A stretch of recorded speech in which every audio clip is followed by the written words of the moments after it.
morning and happy Tuesday. So I am here at my delivery at Cadbury Adams, which is actually part of the Mondelez or whatever mega corporation. So I'm here about ready to get this trailer offloaded, and I just wanted to do a quick PSA for some of you new drivers out there. I happen to be driving here, and a truck driver at a red light started waving at me, and he said, "Hey man, your lights are flickering." Oh, great. All right. So obviously a loose connection somewhere, usually always in the pigtail connection to the trailer. And those things get loose because people yank the line in and out constantly, and they get loose. So what I did is a little trick that I picked up a long time ago, and it's why you should always carry stuff with you. So that little pig connector right here, this guy, was loose. So what I did was I looked down the trailer. Well, wrong way, sorry. Looked down the trailer, and about midway down, there's a light on the side of the trailer when you have your four-ways on that, it's flashing as part of your four-ways. So I'm looking at that, and it wasn't flashing. So then what you do is you come around here and you grab your line and start moving it up, down, side to side. It's usually up or down where they get loose. And I figured out that pulling it down made it short out and disconnect. Actually, no, the opposite. Pushing the line up and making the connector go down. So pushing this up made them cut out. So I needed to have some pressure to pull it down to, get that socket to connect. That's why you carry bungee straps. I don't go anywhere without at least 10 of these suckers. So just quickly put that on there. It puts some tension down on that cable, and lights are working. So just thought I'd point that out. A little later.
Nestle Purina in Clinton, Iowa, and one of those deals that you encounter quite frequently in trucking.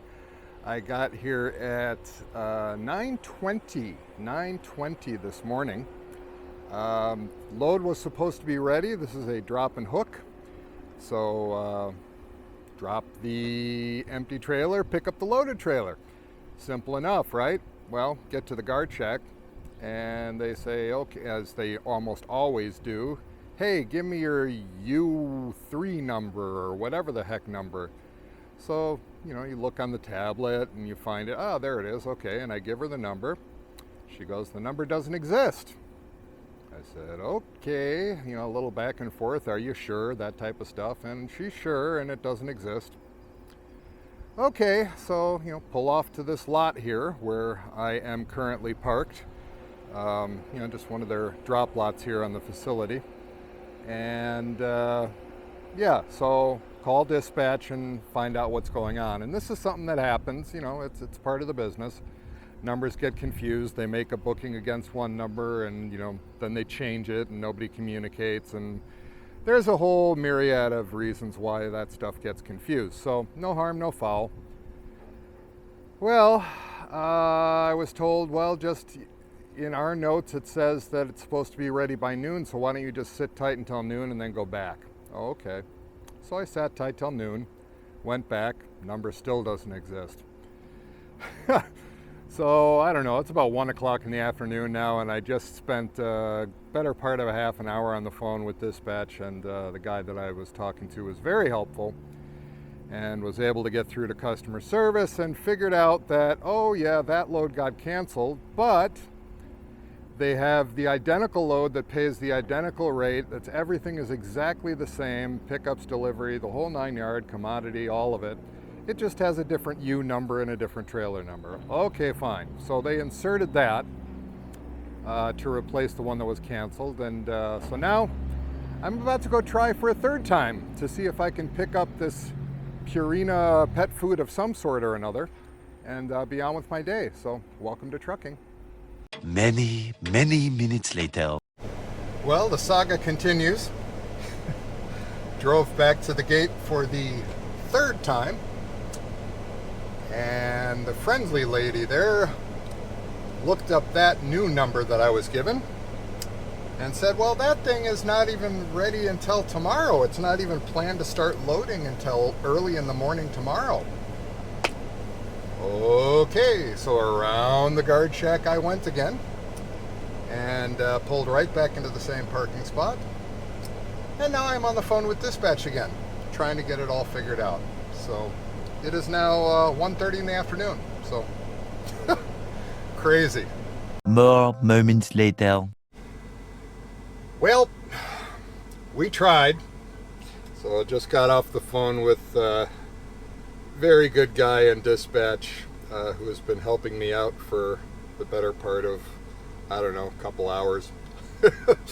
And poor guy has been messaging and calling and talking to everybody under the sun. Unfortunately, what happens with these mega corporations, and this one's owned by Nestle, Nestle Purina, so they don't get much bigger than a conglomerate like Nestle. I think Nestle owns probably a third of the companies worldwide in existence. I mean, I'm exaggerating, but I'm not off by much. They're massive, and unfortunately, what happens with these massive companies, a lot of times there are so many layers and so many departments and so much bureaucracy that things just fall through the cracks, and that's just the way it goes. So it's a drive all the way out here and to get nothing. I mean, I do get something that they call a VNU, a vehicle not used, but you know, it's nothing compared to the cost of fuel, the cost of my time, the cost of, you know, the wear and tear on the truck. What Schneider pays for VNUs is not much, not nearly enough, but what are you going to do? That's just the way it is. So today is a bust, unfortunately. I just delivered that one load this morning and have been monkeying around with this for the better part of the afternoon. So it's going to be a drive back from Clinton, Iowa to Sturdivant, Wisconsin. That's a good 3 hour plus, actually almost 4 hour drive on me for free, burning my gas or diesel, you get it. Just one of those days. There's nothing you can do about it. So, you know, you can sit here and get angry, you can sit here and get frustrated, you can scream, you can yell, you can pull your hair out. Well, in my case, maybe not that, but yeah, there's nothing you can do. So you just gotta take it on the chin and move on. So, and that's what I'm doing. And the guy that was trying to help me out, I mean, he did everything he could possibly do. Super nice guy. You know, and I even thanked him up and down for all his help, because I could tell the guy was really trying to figure it out and trying to get it solved and trying to see if they had a different load that they could put on me that you know could still sync up with the rest of my plan. And it just wasn't happening, but not for lack of effort. So, you know, kudos to him, kudos to Schneider Dispatch, the IC Dispatch folks.